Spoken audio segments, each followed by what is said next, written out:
메리 크리스마스. 사랑하는 우리 더 넘치는 교회 믿음의 가족 여러분, 기쁜 성탄이 이제 하루 앞으로 다가왔습니다. 오늘 하루 또 서로에게 이렇게 메리 크리스마스라고 인사하면서 성탄의 주인공이신 예수님을 또 잘 전하고 예수님 안에서 기뻐하고 축하하는 성탄절 되실 수 있기를 축복해 드리겠습니다.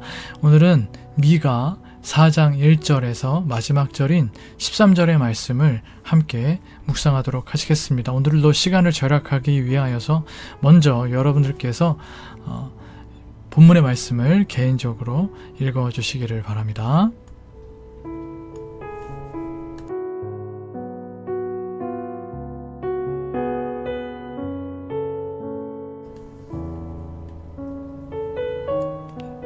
네, 다 읽으신 줄 믿고요.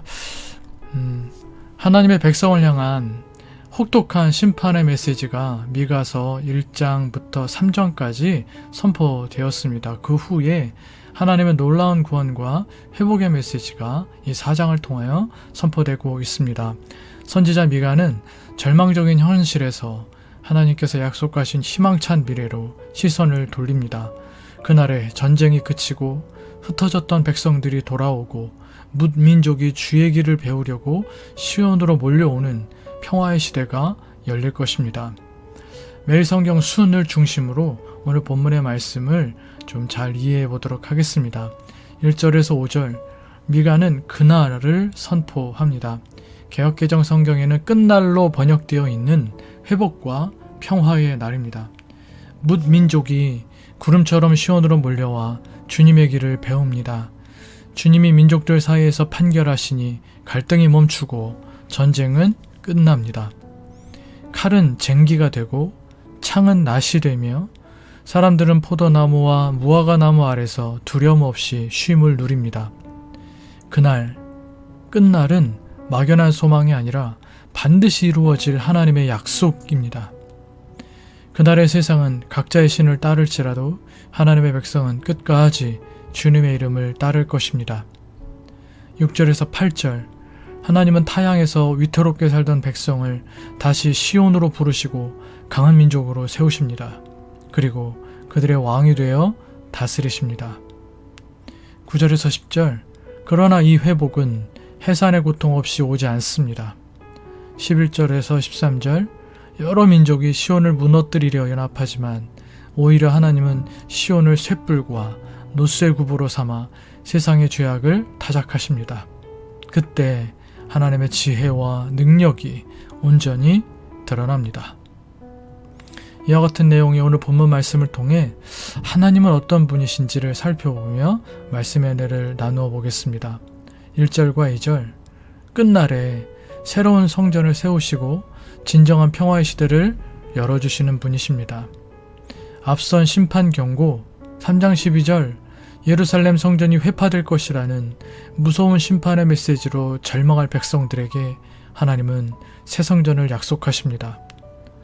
성전이 있는 산을 산들의 꼭대기에 세우시며 다시 그리로 민족들이 몰려오게 하실 것입니다. 또 성전에서 하나님의 길을 가르쳐 말씀이 흐르게 하실 것입니다. 형들의 손에 팔려 밑바닥까지 내려간 요셉을 애굽의 총리로 높이심 같이 두렵고 슬프고 고통스러웠던 모든 일들이 결국 합력하여 선이 되게 하실 것입니다. 3절에서 5절, 하나님은 영원한 평화를 오게 하시는 통치자이십니다. 하나님이 사람들 사이에 은밀하고 첨예한 일들을 공정하게 심판하시므로 전쟁이 그치고 사람들은 자기 포도나무와 무화과나무 아래에서 결실한 것을 편안히 누릴 것입니다. 말씀의 빛이 온전히 비추는 곳에 진정한 평화가 임하고 모든 백성들이 진정한 만족이 무엇인지 경험할 수 있게 해주시겠다라는 약속입니다. 이는 솔로몬의 통치기에 잠깐 누린 일이지만 하나님의 통치 아래서는 영원토록 누리게 될 일입니다. 하나님의 다스림 안에서만 참 기쁨이 있습니다. 전도서 12장 13절, 하나님을 경외하고 그의 명령들을 지킬지어다. 이것이 모든 사람의 본분이니라.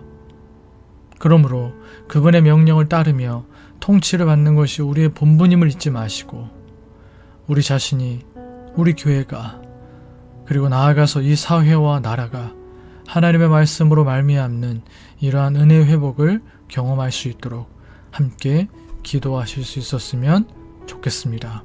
그리하여 하나님만 주실 수 있는 참된 평강과 기쁨을 영원토록 누리게 되는 놀라운 은총이 우리 모두에게 부어지게 되기를 주님의 이름으로 축복해 드리겠습니다. 오늘 본문 말씀을 통해 또 하나님께서 우리에게 주시는 교훈은 또 무엇이 있을까? 1절에서 5절, 억지로 만든 평화는 언제 무너질지 모를 불안한 균형입니다. 주님의 길을 배울 때 비로소 참된 평화가 옵니다. 전쟁 무기가 사라지고 누구나 제 삶의 자리를 누리는 세상을 상상해 보십시오. 하나님이 약속하셨으니 그날은 반드시 옵니다. 부자 되는 법, 경쟁에서 이기는 법보다 말씀 안에서 더불어 사는 길을 배우고 그 길로 걸어갑시다. 우리는 오직 하나님의 말씀만 믿고 하나님의 이름만 의지하여 하루하루 살아가야 하는 존재들입니다. 그러므로 사람들이 모두 가는 길이라고 따라가지 말고 영생의 말씀만 붙드실 수 있기를 바랍니다. 6절에서 7절, 하나님의 나라는 연약한 자들이 보호받는 세상입니다. 하나님의 날이 임하면 저는 자, 쫓겨난 자, 환난을 겪는 자들이 모입니다. 하나님은 그들로 남은 백성이 되게 하고 또 강한 나라가 되게 하여 영원토록 안전하게 다스리실 것입니다. 적자 생존의 논리로 강자만이 살아남는 세상은 안전한 세상이 아닙니다. 신명기 14장 29절, 너희 중에 분깃이나 기업이 없는 레위인과 내 성중에 거류하는 객과 및 고아와 과부들이 와서 먹고 배부르게 하라. 그리하면 내 하나님 여호와께서 내 손으로 하는 범사에 내게 복을 주시리라. 고아, 과부, 나그네와 같이 머리 뚫고 쫓아오는 사람들이, 소위 말하는 사회적 약자들이 안전하게 쉬며 어울리는 곳, 그것이 진정한 복지, 복의 땅이며 우리가 이 땅에 만들어가야 할 하나님 나라의 사명입니다. 마지막으로 8절로 13절, 담대히 맞서는 자에게 구원이 임합니다. 이스라엘은 일시적으로 이방의 속국이 되어 해산하는 여인처럼 고통을 당할 것입니다. 하지만 선지자는 오히려 힘들여 나으라고 말하며 고통을 마주하라고 말합니다. 하나님이 구원을 약속하셨고 승리하도록 도우실 것을 확신하기 때문입니다. 하나님의 고통을 허락하시는 이유는 우리를 구원과 회복으로 궁극적인 승리로 이끄시려는 것입니다. 회복은 하루아침에 일어나지 않습니다. 시온이 산고를 겪듯 우리도 기다림과 고통의 시간을 지나야 합니다. 그러나 이 같은 고통은 그 고통이 끝이 아니라 약속된 회복으로 가는 산통입니다. 우리를 치유하시고 바르게 양육하시려는 하나님 아버지의 사랑의 손길입니다. 내게도 어떤 상실과 아픔, 고통이 있으십니까?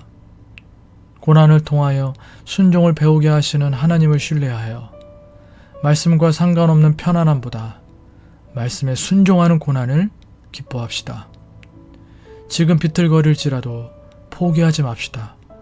주님이 그 과정을 통해 우리를 더 단단하고 아름답게 빚어가실 것입니다. 반드시 강력한 힘을 다시 회복하게 하여 주실 것입니다. 우리 함께 기도하시겠습니다. 기도하실 때 오늘 나누었던 이 말씀들을 기억하시면서 하나님이 오늘 우리에게 어떤 분이신지를 믿음으로 고백하고 또 하나님께서 우리에게 주셨던 이 교훈들을 우리가 기억하며 기도하실 수 있는 이 아침 되시기를 바라겠습니다. 또 계속해서 교회를 위해서 믿음의 가족들 서로를 위하여서 부족한 저를 위하여서 여러분들의 개인적인 기도 제목들에서 기도하시다가 또 자유롭게 일상을 살아가실 수 있는 이 아침 되시기를 바라겠습니다. 우리 함께 기도하시겠습니다.